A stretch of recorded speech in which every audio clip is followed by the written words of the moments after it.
So today I'm going to share with you the biggest mistakes I see in the business buying world. This is some of the mistakes that can cost you a small fortune. Is the last thing I want you to do. So stick with me until the end, and I'm going to share with you all the things that I wish someone shared with me when I just started in this journey. Now, if you don't know me yet, my name is Moran Bober. I'm here to help you buy your dream business, or a few of them like I've done in the last few years.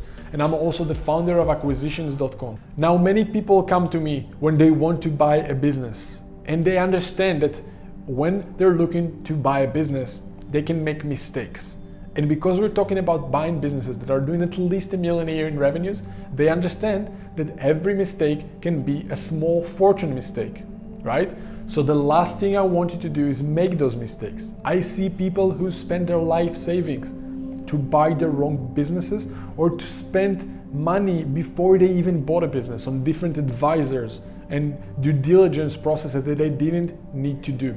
And this is exactly why I created this video. So stick with me until the end. I'll share with you all of those things that you need to be aware of. The first mistake is that I see people are wasting too much time on the wrong way to build themselves a pipeline of deal flow, right?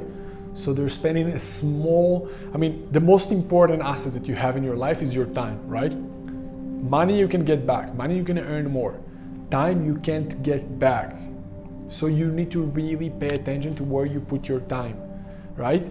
The last thing you want to do when you're going out there and build yourself a pipeline of a deal flow of companies you want to buy is to spend so much time on cold calling companies, on going door to door, company by company. There's only so many people you can talk to. And if you're going to spend all of your time, so I want you to compare two people. One of them is going door by door, knocking door to door, right? Asking the business owner if they'll be open to sell the business.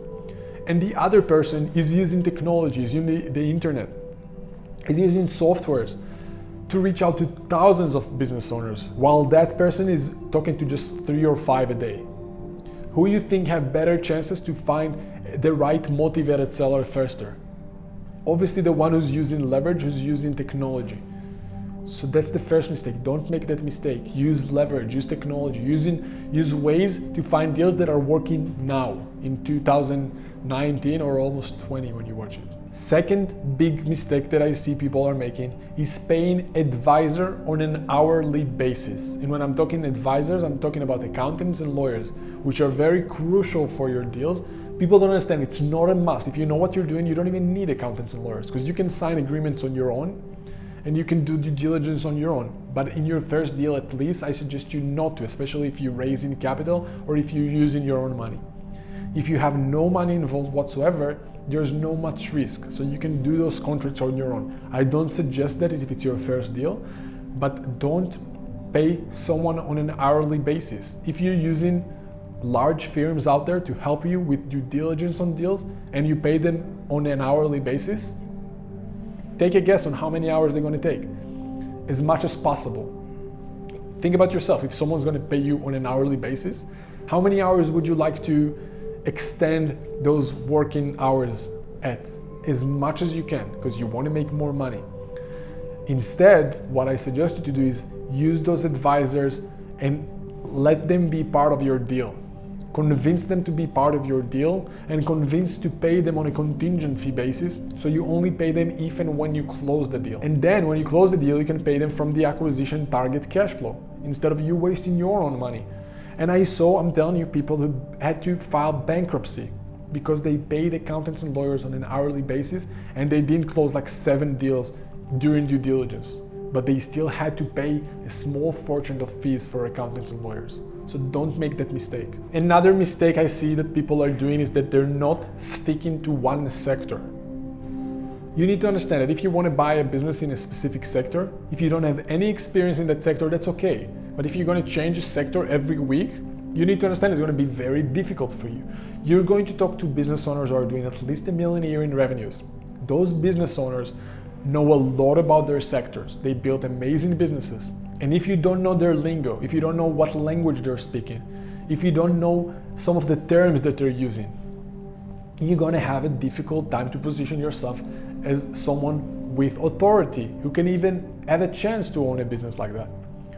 If you want to buy a SaaS business, for example, a technology company, you're going to have very different conversations with a business owner owning a SaaS company, software as a service, versus a, let's say, construction company. Very different conversation. With SaaS company, you're gonna have terms like LTV and CAC and churn rate and all those different tech terms, right? When you're gonna talk to a construction business owner, he won't have any clue on what you're even talking about. So if you're gonna change a different sector every week, it means that you're gonna need to learn a new lingo every week, and it's gonna be difficult for you to adjust yourself to that business owner and to position yourself as someone with authority.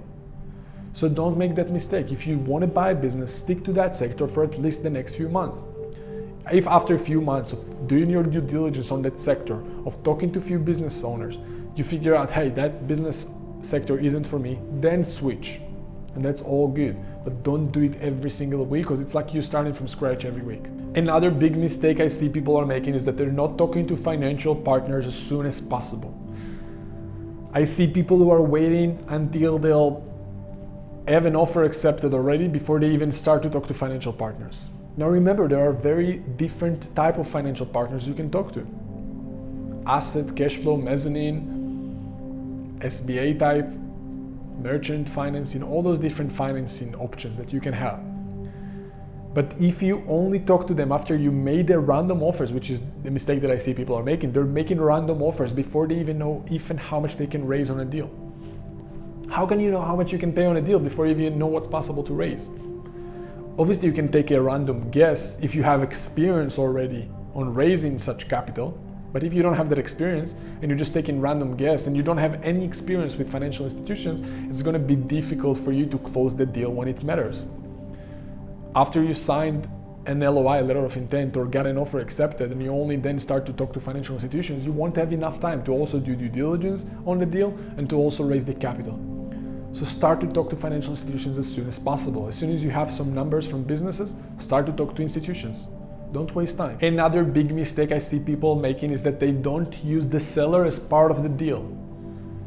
You need to understand, when you're doing the work to buy a business, you're taking a lot of your time to find a deal, to negotiate a deal, to build a pipeline of deal flow, to talk to financial institutions. Perhaps you even risk some of your money if you want to buy that business.